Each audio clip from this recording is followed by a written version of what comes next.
हर हर महादेव भावांनो, हे बघा, हे काका अडचणीत आलेले आहेत. SBI बँकने ह्याला अडचणीमधले आहेत. त्यांनी आज अमरण उपोषण आहे यांचं. 7वा ते 8वा दिवस आहे. बँक अजून रिस्पॉन्स द्यायला तयार नाही.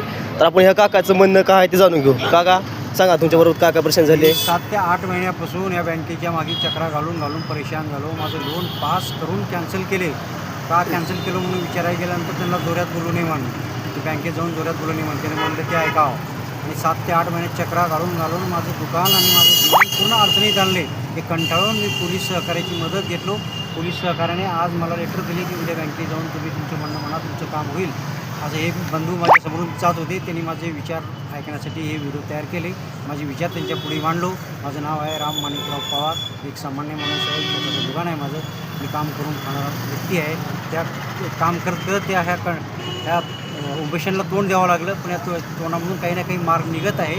त्याबद्दल पोलीस कर्मचाऱ्याचे ह्या तुमच्या व्हिडिओमधून धन्यवाद मानतो. आणि व्हिडिओ जे करते त्या भैयाचं बी मनापासून अभिनंदन. बस एवढं बोलून माझी दोन. तर हर हर महादेव भावांनो, SBI बँकेने ह्यांना फ्रॉड केलेला आहे. यांचं लोन मंजूर करून नामंजूर केलेलं आहे. हे बघा, हे आज काका 7 ते 8 दिवस झाला असल्या थंडीमध्ये झोपत आहेत. बेहाल वारस यांच्या घरची एवढी परेशान चालू असताना हे बँकचं जे आहेत कर्मचारी यांच्यावर बेकायदेशीर कडक ते कडक कारवाई व्हावी आणि ह्या काकाला न्याय मिळावा. आपलं एवढं जय हिंद, जय महाराष्ट्र.